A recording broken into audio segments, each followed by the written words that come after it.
Presidente Eduardo Marques, nós estamos próximos da eleição presidencial de outubro,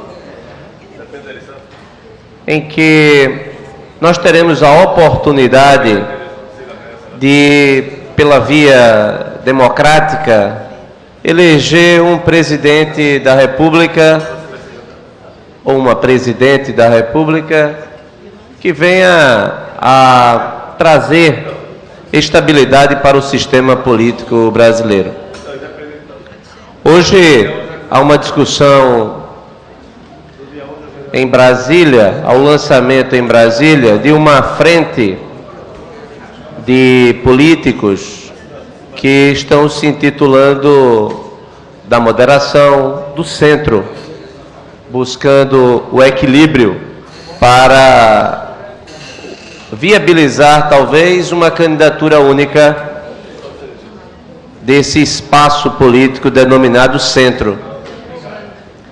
Bem, se há centro é porque há direita, se há direita e há centro, há esquerda. Utilizando aqui, presidente, a terminologia adotada, os conceitos adotados por Norberto Bobbio em seu clássico Direita e Esquerda, ser de esquerda, vereador Antônio Luiz Neto, seria ter como principal valor a ser defendido a ideia de igualdade, a intransigência na igualdade. Ser de direita, o oposto seria a intransigência na liberdade. Esses dois polos colocados, eles definem muito a trajetória política dos partidos, dos candidatos. Em que polo nós estamos? Da intransigência da liberdade ou da intransigência da igualdade? A liberdade, ela como conquista das revoluções burguesas de 1688, 1776 nos Estados Unidos, antes era 1688 na Inglaterra, chamada Revolução Gloriosa. Houve a Revolução Francesa de 1789. A ideia básica, inclusive que gerou as constituições como nós conhecemos hoje, as constituições codificadas, a ideia básica é de que o sistema existe para garantir a proteção à vida, à liberdade e à propriedade. Repito, vida, liberdade e propriedade. Todo o sistema político ele deve ser orientado na ideia, na defesa intransigente da liberdade. Como oposto, surge rivalizando, já bem à frente, em 1917, a Revolução Russa, bolchevique, que criou o Estado socialista, a experiência real do socialismo, em que nega todos esses valores dos ideais burgueses. A propriedade privada, ela não existe. A liberdade, ela não existe, ela deve ser sacrificada. E a vida, ela deve ser tratada de acordo com os interesses da coletividade. É o coletivo em supremacia ao individual, que é justamente o oposto da trajetória liberal burguesa. Norberto Bobbio, inclusive, ele faz um teste para saber em que lado você se encontra desse espectro. Em primeiro lugar, você pensa em você, para depois pensar o que é melhor para os outros, ou você pensa no que é melhor para os outros para depois pensar no que é melhor para você? As duas perspectivas, elas levaram o mundo ao conflito. E são conflitos que não dá para você, de certa forma, conciliar se o seu ideário for a igualdade. Os socialistas, eles não têm o menor apreço à liberdade. Os socialistas, eles só defendem a liberdade quando eles próprios querem se proteger. Mas se os socialistas estiverem diante da situação propícia à tomada do poder, a primeira coisa que ele sacrifica é a liberdade em nome do interesse da coletividade que ele diz representar. E como sacrificar a liberdade nunca será nada pacífico, muito menos o sacrifício da propriedade, os movimentos socialistas são sempre movimentos violentos, revolucionários pela força que pode levar alguém à perda de vida diante de um julgamento de acordo com o que é definido pelo Partido Comunista. A trajetória socialista é de milhões de mortos, né? A União Soviética de Stalin, 40 milhões de pessoas, e o número, igualmente na China de Mao Tse-tung, também entre 30 e 40 milhões, os números não são precisos, mas pessoas que perderam as suas vidas em nome de um interesse da coletividade, porque não se colocaram à disposição para fazer o que o Partido Comunista determinava que fosse feito. O fato é que a ideia básica dos socialistas é o estabelecimento de um Estado onde o coletivo ele é superior, supremo, e quem sabe qual é a vontade do coletivo é o Partido Comunista, é a burocracia comunista. Portanto, estabelecemos aí, vereador Renato Antunes, divisão básica entre o que é a direita defendendo a liberdade e o que é a esquerda defendendo a igualdade. A liberdade da direita, inclusive, ela é baseada na ideia de que o sistema não deve provocar, não há interesse em se criar uma sociedade de iguais. O ideário de uma sociedade de iguais, que é o ideário socialista, não é o da sociedade liberal, porque os liberais convivem com a diferença, aceitam a desigualdade, inclusive acreditam que a desigualdade é o que faz com que a sociedade progrida, através da competição, através da busca dos interesses individuais.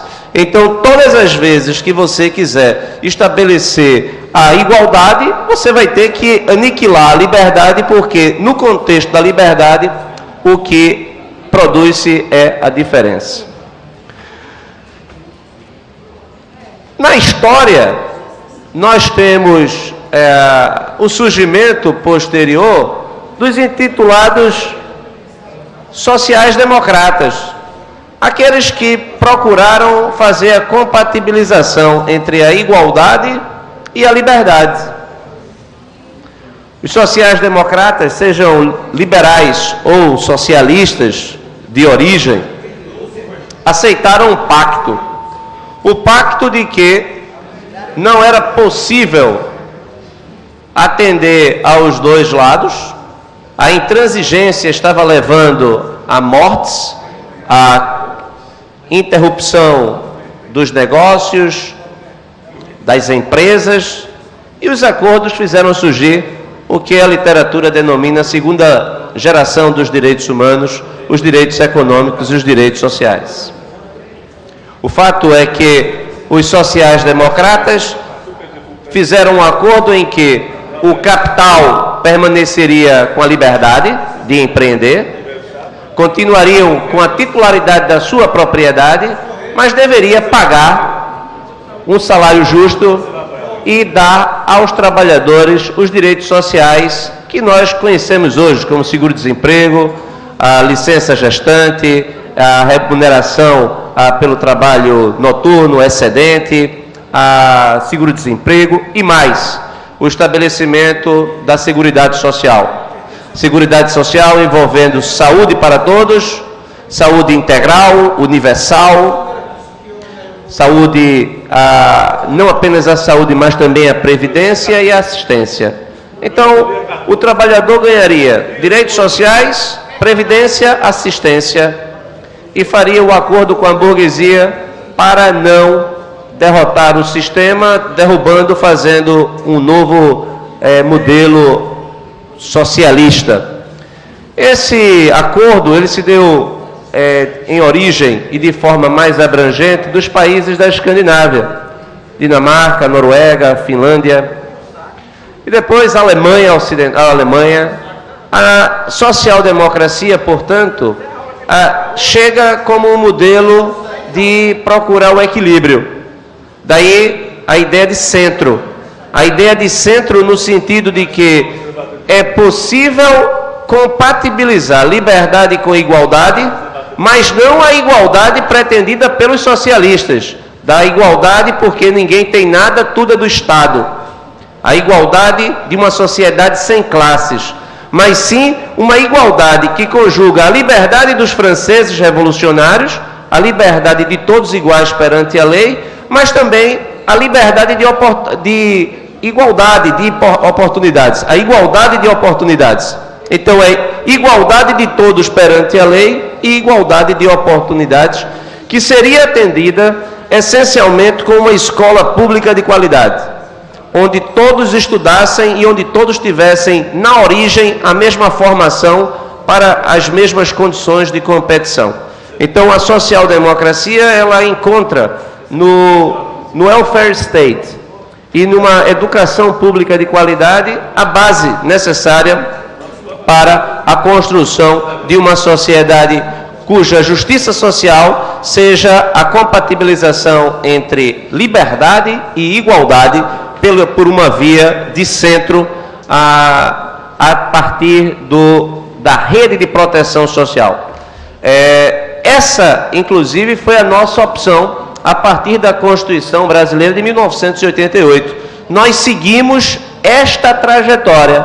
Nós nem seguimos a trajetória liberal clássica, porque nós permitimos um forte grau de intervenção do Estado na economia, inclusive porque a época da criação da Constituição, da elaboração da Constituição, da sua promulgação, o mundo socialista ainda existia a ilusão do socialismo, muita gente ainda iludida com o modelo socialista, inclusive porque não conhecia, de certa forma, o que representaria ser integrante de um bloco que nega a todos a ideia de liberdade.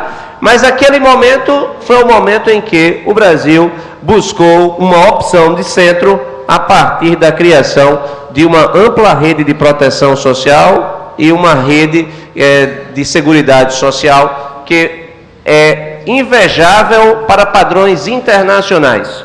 Não há, presidente, nenhum país que tenha uma rede de proteção social mais vasta do que a brasileira.